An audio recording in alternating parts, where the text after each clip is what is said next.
வணக்கம்.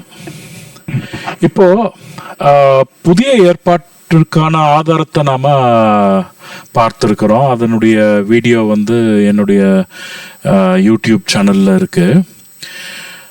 பழைய ஏற்பாட்டிற்கான ஆதாரத்தை நாம இப்போ பார்க்கலாம்.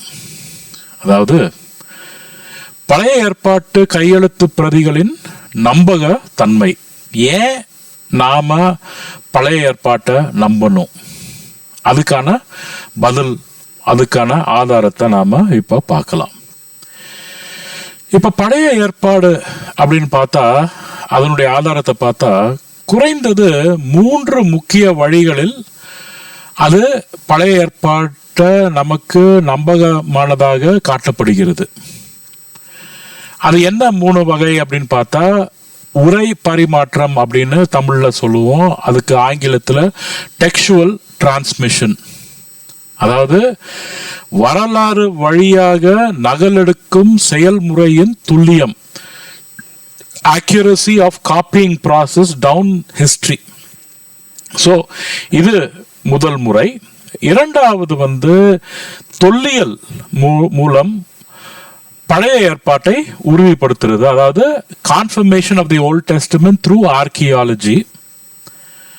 மூன்றாவது பைபிளுக்கு வெளியே, பரிசுத்த வேதாகமத்துக்கு வெளியே கூறப்பட்ட வரலாற்றின் மூலம் பழைய ஏற்பாட்டை உறுதிப்படுத்தலாம். Confirmation of the Old Testament by history reported outside the Bible. So இந்த 3 வகையில் 3 வழிகளில் நாம பழைய ஏற்பாட்டுடைய நம்பகத்தன்மையை உறுதிப்படுத்தலாம். இப்போ உரை பரிமாற்றம் அப்படின்னு பார்த்தா, அதுக்கு ஏற்கனவே ஆங்கிலத்தில் சொல்லியிருக்கிற அது டெக்ஸ்டுவல் டிரான்ஸ்மிஷன். அப்படின்னா நகல் எடுக்கும் செயல்முறை எவ்வளவு நம்பகத்தன்மையாக இருக்கிறது, எவ்வளவு துல்லியமாக இருந்ததுங்கிறத நாம பார்க்கணும். அப்படி பார்க்கிறப்போ யூத விசுவாசிகள் எப்பொழுதுமே வேதத்தை மிகுந்த கவனத்துடனும் துல்லியத்துடனும் பாதுகாத்து வந்தார்கள். எஸ்ராவின் நாடு கடத்தலுக்கு பிந்தைய காலத்திலிருந்து இந்த புனித நூலை நகலெடுக்கும் மற்றும் உன்னிப்பாக கவனித்துக் கொள்ளும் பொறுப்பு வழங்கப்பட்ட பாதிரியார்கள் மற்றும் எழுத்தாளர்கள் இருந்தனர். பாதிரியாரை நாம பிரீஸ்ட்னு சொல்லுவோம், எழுத்தாளர்களை ஸ்கிரைப்ஸ் அப்படின்னு சொல்லுவோம். அப்போ இது யூதர்கள் அவங்களுடைய பரிசுத்த வேதாகமத்தை ரொம்ப துல்லியமா அவங்க பாதுகாத்து வந்தார்கள். இப்போ அதை எப்படி நாம நம்புறதுன்னு கூட நாம ஒரு கேள்வி கேட்கலாம். அதுக்கான ஒரு முக்கியமான விடை பதில் நம்ம கிட்ட எவ்வளவு கையெழுத்து பிரதிகள் இருக்குது அப்படின்னு நம்ம பார்க்கணும். அதாவது பழைய ஏற்பாட்டின் கையெழுத்து பிரதிகள் நம்ம கிட்ட எவ்வளவு இருக்குதுன்னு பார்த்தா, 10,000க்கும் மேற்பட்ட கையெழுத்து பிரதிகள் நம்மிடம் உள்ளன. 10,000க்கும் மேற்பட்ட கையெழுத்து பிரதிகள் நம்மிடம் உள்ளன. இப்ப புதிய ஏற்பாட்டை பார்த்தோம்னா 25,000க்கும் மேற்பட்ட கையெழுத்து பிரதிகள் நம்மகிட்ட இருக்கு. பழைய ஏற்பாடை பார்த்தா 10,000க்கும் மேற்பட்ட கையெழுத்து பிரதிகள் நம்ம கிட்ட இருக்கு. இது சாதாரணமான ஒரு அளவே கிடையாது, மிக பெரிய அளவு. சரியா? சோ இந்த 10,000க்கும் மேற்பட்ட கையெழுத்து பிரதிகளை வச்சு நாம துல்லியமா அந்த ஒரிஜினல் மேனுஸ்கிரிப்ட் அப்படின்னு சொல்றோம் இல்லையா, அதை நாம அதுல என்ன எழுதி இருக்குங்கிறத நம்ம கணிக்கலாம். இப்போ இந்த தொல்லியல் மூலமா பழைய ஏற்பாட்டை உறுதிப்படுத்தலாம்னு சொன்னோம் இல்லையா, அது பிளஸ் இந்த பைபிளுக்கு வெளியே இருக்கிற ஆதாரங்கள், அதன் மூலமாகவும் பைபிளை உறுதிப்படுத்தலாம்னு சொன்னோம் இல்லையா. அதுக்கான முக்கிய ஆதாரம் சவக்கடல் சுருள்கள், அதாவது ஆங்கிலத்தில் டெட் சி ஸ்க்ரோல்ஸ் அப்படின்னு சொல்றோம். இது 1967 1967 இதை வந்து இஸ்ரேல்ல கண்டுபிடிச்சாங்க, கும்ரான் கேவ்ஸ்ல. இங்க நமக்கு என்ன கிடைச்சிருக்குன்னா 40,000க்கும் மேற்பட்ட 40,000 துண்டுகள், அதாவது fragments of the manuscripts. Okay, கையெழுத்து பிரதிகளுடைய துண்டுகள் எவ்வளவுனா 40,000 பக்கத்துல. ஓகே, 40,000 வைங்க. இதுல இந்த டெட் சி ஸ்க்ரோல்ஸ், அதாவது சவக்கடல் சுருள்கள்ல வந்து 500க்கும் மேற்பட்ட புத்தகங்கள் வந்து புனரமைக்கப்பட்டுள்ளன. புனரமைக்கப்பட்டுள்ளன அப்படின்னா ரீகன்ஸ்ட்ரக்டட்னு அர்த்தம். சரி, 500க்கும் மேற்பட்ட புத்தகங்கள் வந்து புனரமைக்கப்பட்டுள்ளன. அப்புறம் ஒரு சுருள், ஒரு ஸ்க்ரால், ஒரு சுருள், இந்த சவக்கடல் சுருள்கள்ல ஒரு சுருள் ஏசாயா தீர்க்கதரிசி எழுதின புத்தகம் இருக்கு இல்லையா, ஏசாயா, அதனுடைய முழு புத்தகமே நம்மகிட்ட கிடைச்சிருக்கு. அதாவது ஏசாயா புத்தகத்தினுடைய முழு கையெழுத்து பிரதி இதுல இந்த சவக்கடல் சுருள்கள்ல நாம கண்டுபிடிச்சோம்.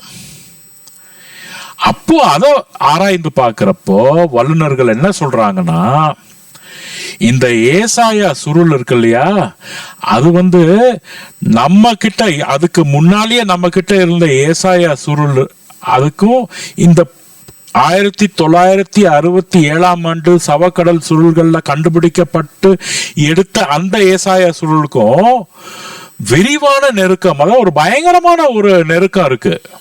அதாவது நம்மகிட்ட இருந்த புனித ஏசாயா சுருளும் கண்டுபிடிக்கப்பட்ட ஏசாயா சுருளும் கிட்டத்தட்ட ஒண்ணு அப்படிங்கிற மாதிரி. அப்புறம் சாமுவேல் புத்தகம் இருக்கு இல்லையா, அதுல இருந்து நமக்கு துண்டுகளும் இருக்கு. சோ பழைய ஏற்பாட்டை ஏன் நம்பணும் அப்படின்னு நாம கேள்வி கேட்டா, அதுக்கான ஆதாரங்கள், வலிமையான, ரொம்ப பவர்ஃபுல் எவிடன்ஸ், வலிமையான ஆதாரங்கள் நம்மகிட்ட இருக்கு.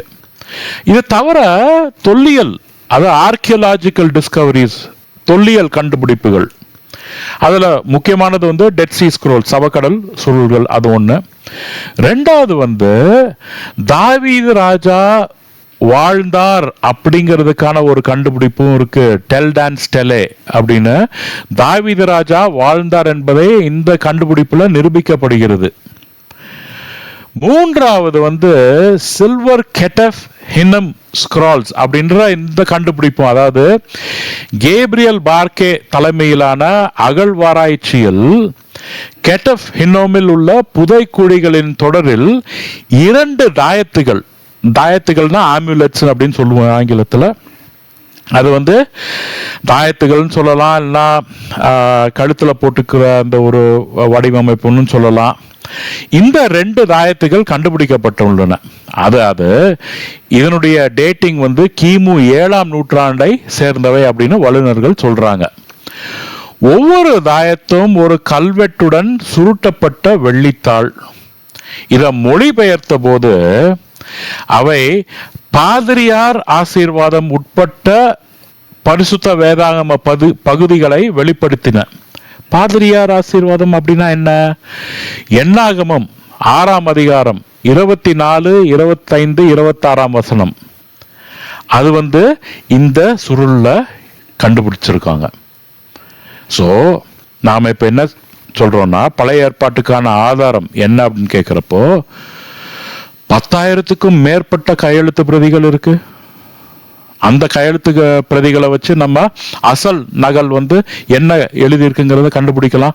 ஆங்கிலத்தில் அதுக்கு டெக்ஸ்டுவல் டிரான்ஸ்மிஷன், டெக்ஸ்டுவல் கிரிட்டிசிசம் அப்படின்னு சொல்லுவோம். ரெண்டாவது வந்து பைபிளுக்கு வெளியே எழுதப்பட்ட ஆதாரங்கள், அது வந்து இந்த சவக்கடல் சுருள்கள்ல இருக்கு. மூன்றாவது தொல்லியல் மூலமா, ஆர்கியலாஜிக்கல் டிஸ்கவரிஸ், தொல்லியல் மூலமா கண்டுபிடிக்கப்பட்ட இது பார்த்தீங்கன்னா டெல் டான் ஸ்டெலே, தாவீது ராஜா வாழ்ந்தாருங்கிறதுக்கான ஆதாரம் இருக்கு. அப்புறம் நம்ம பைபிள்ல பரிசுத்த வேதாகமத்தில் போட்டிருக்கிற எண்ணாகமத்தில் இருந்த 6ஆம் அதிகாரம், அந்த பாதிரியார் ஆசீர்வாதம், அதுவும் இருக்கு. ஸோ அதனால இது ரொம்ப சிறிய ஒரு வீடியோ. நான் ஏன் சின்ன சின்ன வீடியோ பண்ணுறேன் அப்படின்னா பார்க்குற டைம் ஒரு 10 நிமிஷத்துக்குள்ளே இருந்தால் 15 நிமிஷத்துக்குள்ளே இருந்தால் நீங்கள் எல்லாரும் பார்ப்பீங்கிற ஒரு நம்பிக்கை. 1 மணி நேரம் பண்ணினா நேரம் இல்லை. நம்ம எல்லாருமே இப்போது ரொம்ப பிஸியாக இருக்கிறோம் நேரம் இல்லாத காரணத்தினால். ஸோ அந்த 10-15 நிமிஷத்துக்குள்ளே எவ்வளோ உங்களுக்கு டீட்டெயில்ஸ் கொடுக்க முடியுமோ அவ்வளோ நான் கொடுக்க முயற்சி பண்ணுறேன். இந்த வீடியோ உங்களுக்கு பிடிச்சிருந்தா நீங்கள் உங்கள் நண்பர்களுக்கும் மற்றவர்களுக்கும் பகிர்ந்து கொள்ளுங்கள். கடைசியாக இதை பார்த்ததுக்கு நன்றி. என்னாகமம் 6ஆம் அதிகாரம் 24, 25, 26 இதில் இருக்கிற அந்த ஆசீர்வாதத்தை உங்கள் மேலே வைக்கிறேன். கர்த்தர் உன்னை ஆசீர்வதித்து உன்னை காக்க கடவர். கர்த்தர் தம்முடைய முகத்தை உன்மேல் பிரகாசிக்க பண்ணி உன்மேல் கிருபையாய் இருக்க கடவர். கர்த்தர் தம்முடைய முகத்தை உன்மேல் பிரசன்னமாக்கி உனக்கு சமாதானம் கட்டளை இட கடவர். ஆமென். இதுவரைக்கும் பார்த்ததுக்கு மிக்க நன்றி. கடவுள் உங்களை மென்மேலும் ஆசீர்வதிப்பாராக.